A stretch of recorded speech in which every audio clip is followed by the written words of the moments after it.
పూర్వకి స్వాగతం. ఏ manual to self. మన universal laws ఒక్కొక్కటి అన్ఫోల్డ్ చేసుకుంటూ వెళ్తున్నాం. ప్రస్తుతం law of limitation. Law of limitation. Everything has limitations. పరిమితులు. లిమిటేషన్ అంటే అవధులు, పరిమితులు. పరిమితులు ఉంటాయి కదా. మనవాడు తలుచుకుంటే ఏదైనా చేసేస్తాడా? దేవదాసులు డైలాగ్. మనవాడు తలుచుకుంటే ఏదైనా చేసేస్తాడు. ఈ మనిషి ఈ పని మాత్రం తప్పుంటాడు వాడు. దేవదాస్ ఒకసారి చంద్రముఖి ఇంటికి తీసుకెళ్ళండి ఒకసారి అంటే మనం తలుచుకుంటే ఏదైనా చేసేస్తాడు, ఈ పని తప్ప. సో మనకి లిమిటేషన్ ఉన్నాయి. నేను లాంగ్ జంప్ చేయాలంటే ఎంత లాంగ్ జంప్ చేయగలను? 1 మీటర్, 2 మీటర్, 3 మీటరే డౌట్. అలాగే ఎంత ఎంత డిస్టెన్స్ అంత డిస్టెన్స్ లాంగ్ జంప్ చేసేయగలవా? లిమిటేషన్ ఉంది కదా. అలాగే నువ్వు ఎంత స్పీడ్గా మాట్లాడగలవో లిమిటేషన్ ఉంది కదా. నీ వాయిస్ ఎంత దూరం వినబడుతుంది ఒక లిమిటేషన్ ఉంది కదా. నువ్వు ఎంత చూడగలవు అనేది ఒక లిమిటేషన్ ఉంది కదా. సో నీ శరీరంలో నుండి ప్రతిదానికి, ప్రతి ప్రపంచంలో ఉండే ప్రతిదానికి ఒక లిమిటేషన్ ఉంటుంది. ఆ లిమిటేషన్ మీద ఆధారపడుతుంది కానీ ఇంకా ఎంతవరకు దాన్ని యూజ్ చేయొచ్చు అనేది. Everything has limitations by virtue of it's design. కానీ డిజైన్ బట్టి లిమిటేషన్ వస్తుంది కొన్నిటికి. ఒక చోట ఫిట్ అయిన వీలు ఇంకో చోట ఫిట్ అవ్వచ్చు. సపోజ్ ఒక బళ్ళ చక్రం ఇంకో బళ్ళ చక్రాన్ని రొటేట్ చేద్దాం అనుకుందాం. ఈ రొటేట్ చేస్తున్నప్పుడు రెండింటి మధ్య ఒక రకమైన సింక్రోనిసిటీ ఉండాలి. అందుకని ఈ పళ్ళు ఎంత బలంగా ఉన్నాయి, ఎంత డెప్త్ గా ఉన్నాయి, రెండో దానికి ఎలా ఉన్నాయి అనేది రెండు సమానంగా ఇన్సర్ట్ గా లేకపోతే మిషన్ సరిగ్గా పనిచేయదు. బై డిజైన్ లిమిటేషన్ అవుతుంది. అది ఎంతవరకు అది మూవ్ చేయగలుగుతాయి ఇంకో పుల్లి అని. సో ఇదైనా సరే ఎవ్రీథింగ్ దాని డిజైన్ బట్టి లిమిటేషన్ ఉంటుంది. అండ్ దాని ఎగ్జిస్టెన్స్ బట్టి, దాని ఎగ్జిస్టెన్స్ దాని స్టేట్ ఏంటి, ఎగ్జిస్టెన్స్ లో దాని స్టేట్ ఏంటి, దాని మీద పెరుగుదల ఆధారపడుతుంది. సో ప్రతి దాని యొక్క డిజైన్ మీద, దాని ఎగ్జిస్టెన్స్ మీద ఆధారపడి లిమిటేషన్స్ ఉంటాయి. ఇప్పుడు ఎగ్జిస్టెన్స్ బట్టి లిమిటేషన్స్ చెప్తాం చూడండి. ఒక చిన్నపిల్లాడు చేసే పని అంతా 20 ఏళ్ళ వాడు చేయగలడా? 20 ఏళ్ళ వాడు చేసిన పని అంతా 40 ఏళ్ళ వాడు చేయగలడా? సో వాడికి ఎగ్జిస్టెన్స్ బట్టి కూడా లిమిటేషన్ ఉంటుంది. అలాగే ప్రపంచంలో ప్రతిదీ చేసిన మనం చేయగలమా? ఒక పక్షి ఎగిరినట్టు మనం ఎగరగలమా? ఒక సాధనంలో కూర్చొని ఎగరడం కాదు, విమానంలో కూర్చొని.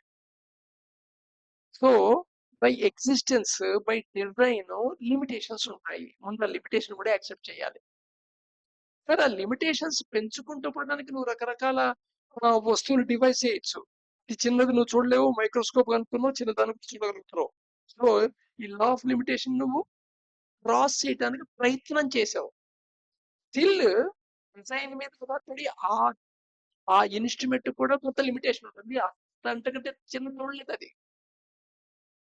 ఇప్పుడు యాంగ్స్ట్రమ్ యూనిట్ కంటే చిన్నగా ఉన్నది మైక్రోస్కోప్ లో కనపడదు.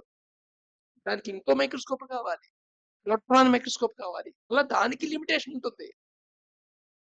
సో డిజైన్ మీద, ఎగ్జిస్టెన్స్ మీద ఆధారపడి లిమిటేషన్ ఉంటుంది. ఈ విషయం అర్థం చేసుకోవాలి. ఓన్లీ చిన్న ఫ్రేమ్ వల్ల చూసేస్తే లిమిటేషన్స్ మనిషికి రస్ చేసేసాడు అన్నట్టుగా అనిపిస్తుంటుంది. But still there is a limitation. Even speed కి లిమిటేషన్ ఫిజిక్స్ లో చెప్తారు కదా, అంతి వేగం కంటే వేగంగా ప్రయాణం చేయగలిగేది లేదు అని. So on proceeding from subtleness to the gross, the limitations increase. ఈ లా ఆఫ్ లిమిటేషన్ లో ఇంకోటి ఏమిటయ్యే పాయింట్ అంటే, సబ్టిల్నెస్ నుండి గ్రాస్ కి అవుతుంటే లిమిటేషన్స్ పెరుగుతుంటాయి. ఇప్పుడు సపోజ్ ఫ్లవర్ గ్రాస్, ఈ ఫ్లవర్ ఒక స్మెల్ గోడను దాటి, గోడ నుంచి తలుపు సందులోంచి వెళ్ళిపోయి అవతల రూమ్ లో ఉన్న వాళ్ళకి తెలియదు. ఈ పువ్వు డైరెక్ట్ గా లెక్కలు సందు గొంతులో ప్రయాణం చేసి వెళ్ళిపోదు. కానీ అదే పువ్వు నుండి నువ్వు ఎసెన్స్ కనుక తీసినట్టయితే, ఎసెన్స్ వెలటల్ ఆర్గానిక్ సబ్స్టెన్స్ కాబట్టి అది తలుపు సందులోంచి, కిటికీ సందులోంచి, ఎక్కడ ప్లేస్ ఉంటే ఆ ప్లేస్ లోంచి ప్రతి గదిలో వెళ్ళిపోతుంది. ఒక్క గదిలో కూడా ఆ ఫ్లవర్ స్మెల్ వస్తుంది. సో ఈ సబ్టిల్ గా ఉన్నది ఏమిటి అంటే దాని నుండి తీసిన ఎసెన్స్, గ్రాస్ గా ఉన్నది ఫ్లవర్. సో లిమిటేషన్ ఏమైందా, పెరిగింది. లిమిటేషన్స్ మారతాయి. గ్రాస్ గా అయిన కొద్దీ లిమిటేషన్స్ పెద్దగా అయిపోతుంటాయి. సో అందుకని యాక్చువల్గా నీ మైండ్ కి లిమిటేషన్స్ ఉన్నట్టుగా అనిపించదు, బాడీకి లిమిటేషన్ ఉన్నట్టుగా అనిపిస్తుంది. థాట్ లో ఇప్పటికెప్పుడు నేను పూనాలో ఆ ఇల్లు ఎలా ఉంది అని ఆయించుకోను, థాట్ లెవెల్లో నేను పూనా ఇంట్లోకి వెళ్ళిపోగలను. థాట్ లెవెల్ ఇక్కడ కూర్చుంటాను, కానీ ఆ రూమ్ గురించి మొత్తం డీటెయిల్ గా ఆలోచించగలను. అంటే సో ఇప్పుడు ఆ రూమ్ లో ఏం జరుగుతుందో చెప్తాను, లీపతి ఉంది అని కాదు. బట్ ఫిజికల్ గా మట్టుకు ఎలా వెళ్ళలేదు కదా, ఫిజికల్ లిమిటేషన్ ఉంటుంది. ఫిజికల్ లిమిటేషన్ ఇంక్రీజ్ అవుతుంటుంది. సో బాడీ ఎంత మూవ్ అవుతుంది, అంతకంటే సబ్టిల్ అనేది మైండ్ ఎలా మూవ్ అవుతుంది. మైండ్ కంటే సబ్టిల్ ఇదంతా మూవ్ కాగలుగుతుంది. అంతకంటే సబ్టిల్ ఏదైనా ఉంటే ట్రాన్సెండెన్స్, అది ఎంత, దాని లిమిటేషన్ ఇంత ఎలా ఉంటాయి. సో లిమిటేషన్ అన్లిమిటెడ్ అవుతుంటుంది అనమాట. సో గ్రాస్ లెవెల్ నుండి సబ్టిల్ సబ్టిల్ సబ్టిల్ ఇంకా సూక్ష్మ ఇంకా సూక్ష్మంలోకి వెళ్తున్న కొద్దీ లిమిటేషన్స్ తగ్గిపోతూ ఉంటాయి. గ్రాస్ లెవెల్లోకి వస్తుంటే లిమిటేషన్ పెరుగుతూ ఉంటుంది. ఒక సాలిడ్ ఫిక్స్డ్ స్టేప్ లో ఉంటుంది. లిక్విడ్కి వచ్చేప్పటికి అది పాత్ర ఆకారాన్ని సంతరించుకుంటుంది. అదే గ్యాస్ స్టేట్కి వచ్చేప్పటికి రూమ్ అంతా ఆక్యుపై చేస్తుంది. సో లిమిటేషన్స్ ఏమయ్యాయి, గ్రాస్కి వచ్చేప్పటికేమో లిమిటేషన్స్ ఎక్కువ ఉన్నాయి, సబ్టిల్ స్టేజ్కి వచ్చేప్పటికి లిమిటేషన్స్ తగ్గుతూ వచ్చాయి. సో ప్రపంచంలో దాని డిజైన్ మీద ఎగ్జిస్టెన్స్ బట్టి ప్రతి దానికి లిమిటేషన్స్ ఉంటాయి. నెక్స్ట్ ఈ లిమిట్ సపోజ్ ఒకటే మూలతత్వం అయినది గ్రాస్ నుండి సబ్టిల్ మార్పు చెందుతుంటే, గ్రాస్ నుండి స్థూల రూపం నుండి సూక్ష్మ రూపానికి మారుతుంటే దాని లిమిటేషన్స్ సూక్ష్మ రూపంలో తక్కువ ఉంటాయి, స్థూల రూపంలో ఎక్కువ ఉంటాయి. అందుకని on proceeding from subtle to gross the limitations increase. ఈ లిమిటేషన్ లో అనేది దేనికి రిలేటెడ్ అయ్యా అంటే it is related to competency and capability. Competency అంటే ఏంటి, యోగ్యత. కేపబిలిటీ అంటే సామర్థ్యము. యోగ్యత వేరు, సామర్థ్యము వేరు. సామర్థ్యం అనేది స్కిల్ కి సంబంధించింది, యోగ్యత అనేది నీ యొక్క డిజైన్ కి సంబంధించింది. సో ఈ లా ఆఫ్ లిమిటేషన్ కరెక్ట్ గా అర్థం చేసుకుంటే ఈ కాంపిటెన్సీ అండ్ కేపబిలిటీస్ గురించి క్లారిటీగా అర్థమవుతుంది. Otherwise competency is equal to capability అనుకొని నువ్వు చేస్తావు. సపోజ్ మంచి అడ్మినిస్ట్రేటివ్ కేపబిలిటీస్ ఉన్నాయి నాకు, తీసుకెళ్ళి నన్ను కలెక్టర్ రూపంలో కలెక్టర్ కింద ఉద్యోగం వేసేసి కలెక్టర్ కింద కూర్చోబెడతారా? దానికి యోగ్యత ఉండాలి. అంటే ఏదో సర్టన్ క్వాలిఫికేషన్ ఉండాలి, సర్టన్ ఎగ్జామ్ లో పాస్ అవ్వాలి, ట్రైనింగ్ అవ్వాలి. ఇప్పుడు ఆ సీట్ లో కూర్చునే యోగ్యత వస్తుంది. యోగ్యత ఉంది, కేపబిలిటీస్ లేవు, సక్సెస్ కావు. కేపబిలిటీస్ ఉన్నాయి, నిన్ను ఆ పొజిషన్ లో పెట్టవు. సో యోగ్యత వేరు, సామర్థ్యం వేరు.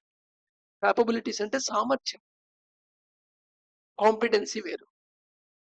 సో వీటి గురించి క్లియర్ గా అర్థమవుతుంది. ఈ లా ఆఫ్ లిమిటేషన్ అర్థం చేసుకుంటే వీటి గురించి అర్థమవుతుంటుంది. దాన్ని బట్టి నువ్వు ఏది సంపాదించుకోవాలి, యోగ్యత ఏం సంపాదించుకోవాలి, సామర్థ్యం ఏం సంపాదించుకోవాలి. సామాన్యంగా మనం సామర్థ్యం చేసుకొని అది కాంపిటెన్సీ అనుకుంటాం. ఉదాహరణకి నువ్వు కొంతసేపు థాట్లెస్ కండిషన్ లోకి వెళ్ళిపోగలిగావు, కేపబిలిటీ అనేది. అది ఏమో యోగ్యత ఏం కాదు.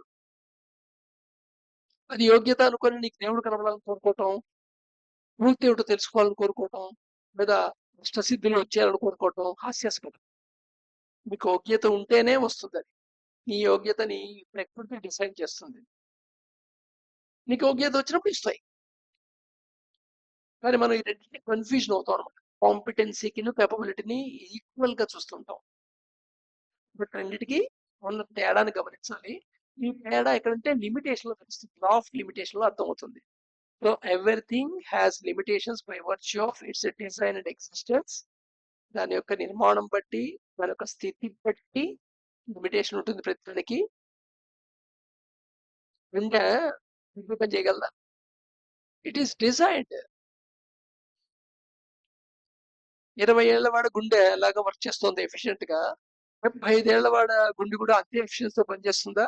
సో బై ఎగ్జిస్టెన్స్ లిమిటేషన్స్ ఉంటాయి. అలాగే ఈ లిమిటేషన్స్ ఇంక్రీజ్ అవుతుంటాయి. క్రాస్ అయిన కొద్దీ, స్థూలతత్వం వచ్చిన కొద్దీ లిమిటేషన్స్ పెరిగిపోతుంటాయి. సూక్ష్మతత్వంలో నీకు లిమిటేషన్ తక్కువ ఉంటాయి. అందుకని నీ ఆలోచనలో నీకేమనిపిస్తుందంటే సో చాలా పాసిబిలిటీస్ కనబడిపోతుంటాయి. కానీ ప్రాబబిలిటీస్కి వచ్చేప్పటికి అది స్థూలానికి సంబంధించిన విషయం. సో అందుకని నీకు లిమిటేషన్స్ కనబడతాయి అక్కడ. సో ఇక్కడ నీకు క్లియర్‌గా కాంపిటెన్సీ అండ్ కేపబిలిటీస్ మధ్య తేడా తెలుస్తుంది. అప్పుడు నువ్వు ఏది డెవలప్ చేసుకోవాలి అనేవి 2 డెవలప్ చేసుకుంటావు. అదర్‌వైజ్ నువ్వేమనుకుంటావు అంటే కాంపిటెన్సీ సాధించాను కాబట్టి నాకు కేపబిలిటీ ఉంది అని అపోహపడుతుంటావు. లేదా కేపబిలిటీస్ ఉన్నాయి కాబట్టి నీకు యోగ్యత ఉంది ఆ సీట్‌లో కూర్చోవచ్చు. 2 సందర్భాలే. Thank you. రేపు చూద్దాం.